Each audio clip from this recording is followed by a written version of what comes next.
Hai guys, Assalamualaikum semua. Selamat datang ke YouTube channel aku. Di dalam video kali ni aku akan share dengan korang satu video review untuk iPad mini 6 yang baru saja aku dapat pada minggu lepas. So di dalam video kali ni aku akan bagi tahu korang semua benda yang patut ataupun perlu korang tahu sebelum korang beli iPad mini 6 ni. So, tanpa buang masa lagi, aku akan tunjuk dulu apa yang ada di dalam kotak iPad mini 6 ni. Tanpa buang masa lagi, let's go. Jadi, inilah dia kotak untuk iPad mini 6 ataupun iPad mini 2021.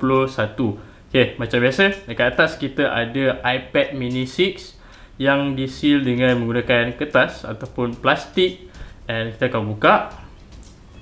Dan inilah dia iPad mini 6 generation warna purple. Okay, selain itu di dalam kotak kita juga ada manual guide.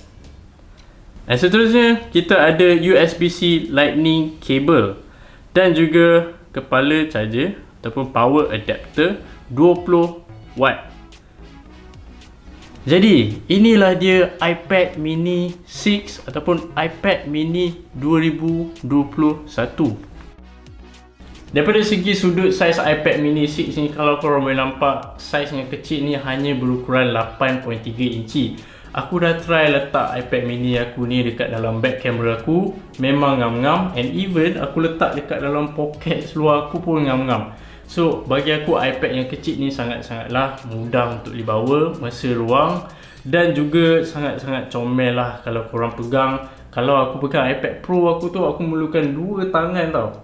Tapi untuk iPad mini ni aku hanya perlukan 1 tangan je. Sebab iPad mini ni sangat-sangat ringan lah berbanding dengan iPad yang lain. Dari sudut display dan juga skrin untuk iPad mini 6 ni, ia menggunakan panel IPS LCD. Ia tidak menggunakan OLED ataupun screen retina display seperti iPad Pro 12.9 inch ataupun iPhone 13 Pro.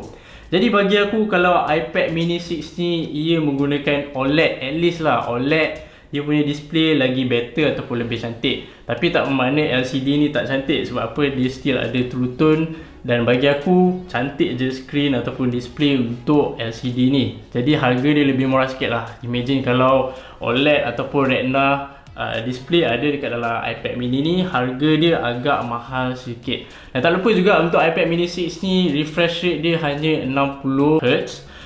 Kalau korang dah biasa menggunakan smartphone yang punya 120Hz, korang akan perasan di mana kalau korang scroll tu agak lambat sikit lah. Sebab apa? Dia tiada promotion seperti iPhone 13 Pro Max di mana refresh rate dia 120Hz.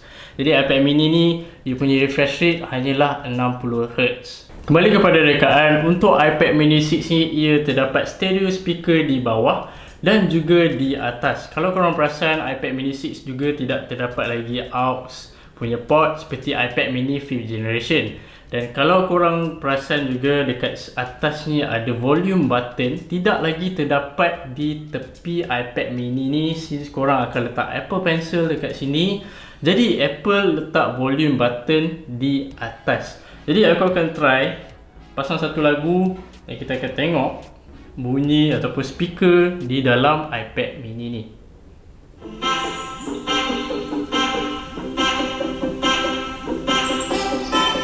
Itu dia. Jadi speaker dia bagi aku, dia tak adalah kuat sangat, tak adalah perlahan sangat. Just nice lah bunyi dia. Okay, kalau korang dah tahu iPad mini 6 ni terdapat fingerprint ID di atas ni. Ia tidak lagi terdapat di bawah macam iPad mini 5th generation. Dan bagi aku, bila aku try banyak kali, fingerprint ID ni dia agak responsif dan sangat-sangat laju lah. Dan bagi aku, fingerprint ID ni sangat-sangatlah berguna time-time pandemik ni. Korang tak perlulah buka mask. Kalau korang berada kat luar, korang tak perlulah buka mask untuk Face ID. Seterusnya aku akan sentuh tentang quality kamera untuk iPad mini 6 ni. Okay, untuk iPad mini 6 ni ia terdapat 12 megapixel kamera di hadapan dan juga 12 megapixel kamera di belakang. Jadi kalau korang nak tangkap gambar menggunakan kamera di hadapan dah cukup berkualiti dah. Sebab apa? Ia terdapat 12 megapixel kamera lah. Dan kalau korang nak shoot video, korang boleh up to 4K resolution tau. Tidak terdapat di dalam iPad mini sebelum ni, iaitu iPad mini 5th generation, korang boleh up to 1080p saja. Tapi untuk iPad mini kali ni, korang boleh shoot in 4K resolution. which is bagi aku itu merupakan improvement yang baik lah untuk kamera di hadapan. Tapi untuk kamera di belakang, bagi aku benda yang paling menarik untuk kamera di belakang ni, ia terdapat ultra wide tau. So kalau korang nak FaceTime kawan ataupun korang nak FaceTime family korang, bila korang FaceTime tu, korang akan dapat satu efek di mana efek tu bernama center stage. Di mana center stage ni dia akan track lah korang punya pergerakan ataupun track motion korang. Jadi bagi aku center stage ni merupakan salah satu attraction lah untuk iPad mini 6 ni.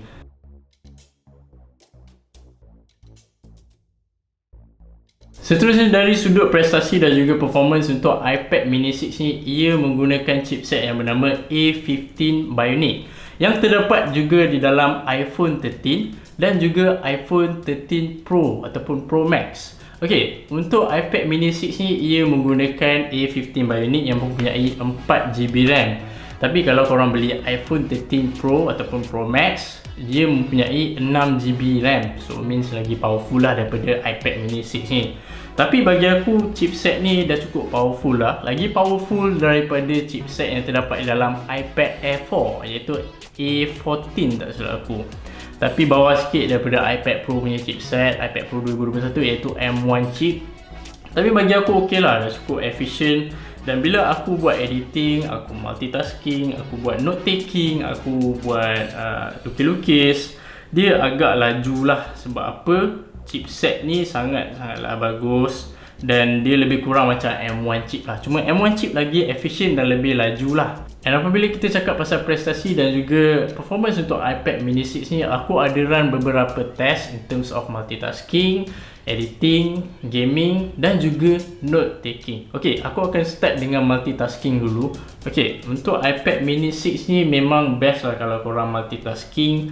Contohnya aku buka Words, at the same time aku buka Spotify, aku akan buat split screen, dan juga at the same time aku buat note taking dengan buka note. Dan Alhamdulillah tiada sebarang masalah, semuanya memang smooth saja. Tak ada problem lah in terms of lags. Sebab kan iPad mini ni menggunakan A15 Bionic chip. So korang buat semua benda memang pantas dan juga efficient. Dan aku boleh buka semua tab dalam masa yang sama. Dan aku kalau nak buka balik tab 2 hari lepas pun dia takkan hilang tau. So benda yang perkara yang best lah untuk iPad mini 6 ni, apabila aku multitasking dan juga buat note kat aku punya iPad ni. Ok, seterusnya aku akan sentuh tentang gaming. Ok, untuk iPad mini 6 ni, aku ada main game Call of Duty dan juga game Alphard. Macam aku cakap, tiada sebarang lag, tiada sebarang masalah. Dan aku rasa gaming experience dekat iPad mini 6 ni lagi best. Sebab apa? iPad ni kecil tau. Dia lebih besar sedikit daripada iPhone ataupun phone biasa. Dan korang pegang tu memang cantik lah. Display dia pun memang cun.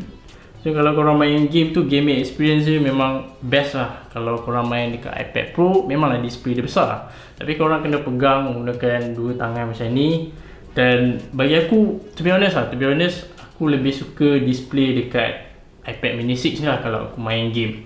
Dan tak lupa juga untuk iPad OS 15, korang boleh pair korang punya controller dengan next gen punya controller. Contohnya macam DualSense 5, ataupun korang nak pair dengan Xbox punya controller. So bila korang pair controller dengan iPad ni, tak kisahlah iPad, apa-apa iPad yang mempunyai iPad OS 15, korang akan dapat next gen punya experience, di mana korang boleh menggunakan controller PS5 ni. Contohnya aku menggunakan controller PS5 ni di dalam iPad ni.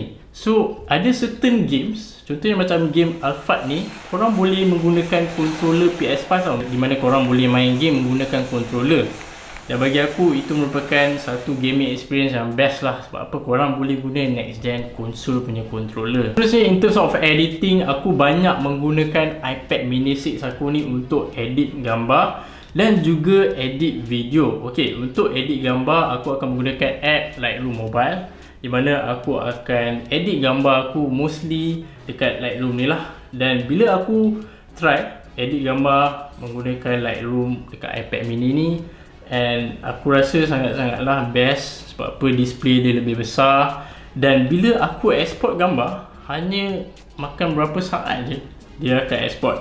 Bandingkan kalau aku export gambar aku menggunakan iPhone X aku ni yang menggunakan chipset yang aku tak ingat chipset apa, tapi chipset dia tak berapa bagus dengan iPad mini 6 lah. Dan aku export gambar, satu gambar tu dia agak makan masa sedikit lah berbanding dengan iPad mini 6 ni. Kalau aku export gambar menggunakan iPad mini 6 ni, hanya beberapa second saja dia akan export. Ok, kalau video editing pula, aku mostly menggunakan Adobe Premiere Rush. Sebab apa, aku tak biasa menggunakan LumaFusion. And bila aku edit menggunakan Adobe Premiere Rush ni, aku rasa semuanya agak smooth, tak ada lag ke apa-apa. Dan even aku dah try export ataupun import 4K punya resolution punya footage ataupun 4K footage, memang tak ada masalah. Cuma kalau aku nak export 4K punya footage tu, dia agak makan masa sikit lah berbanding dengan footage 1080p ataupun footage yang resolution yang rendah. Overall aku rasa editing menggunakan iPad mini 6 ni sangat-sangatlah best dan sangat-sangatlah puas lah aku rasa. Kalau aku edit menggunakan iPhone ni sangat-sangat kecil guys. So aku lagi suka guna iPad mini 6 lah sebenarnya. Aku lupa nak bagi tahu korang yang iPad mini 6 ni compatible dengan Apple Pencil. So korang boleh beli Apple Pencil second generation untuk korang attach kat sini dan korang boleh gunalah. Dan bagi aku, kalau korang ada Apple Pencil, dia lebih convenient lah untuk korang buat kerja. Macam korang nak buat note taking, korang nak buat editing, korang nak melukis, sangat-sangatlah selesa kalau korang ada Apple Pencil. Dan aku tak recommend korang beli Apple Pencil first generation, sebab aku rasa Apple Pencil first generation tak compatible. Korang tak boleh attach, dan aku rasa tak boleh guna kot dekat iPad mini. Aku tak tahulah, kalau boleh guna korang boleh letak kat ruangan komen, sebab aku tak pasti. Sebab aku baca diorang tak boleh guna lagi Apple Pencil first generation. So maybe in the future mungkin ada update yang bolehkan Apple Pencil first generation boleh gunakan di dalam iPad mini ni, aku tak tahu. Tapi aku memang recommend korang, kalau korang nak beli Apple Pencil, beli yang second generation. Dan kalau korang rasa Apple Pencil tu agak mahal, korang boleh pergi kat Shopee, korang boleh cari third party punya Apple Pencil yang harga dia jauh lebih murah daripada Apple Pencil. Yes, aku tahu Apple Pencil harga dia sangat-sangat mahal, kan? Ok, itu saja untuk video kali ni. Aku harap korang enjoy dan terima kasih banyak-banyak sebab tengok video aku ni. Dan kalau korang ada apa-apa pendapat, persoalan, korang boleh tinggal di dalam ruangan komen. And kalau korang tanya aku adakah berbaloi untuk korang beli iPad mini ni, jawapan aku sangat-sangat berbaloi lah. And sekali lagi aku recommend korang, kalau korang nak beli iPad mini ni, kalau korang berminat nak beli barang ataupun produk Apple, korang boleh lah check out dekat Apple Education website. So korang akan dapat harga yang lebih murah lah dekat Education website tu. And itu saja untuk video kali ni. InsyaAllah in next content aku akan buat video yang lain.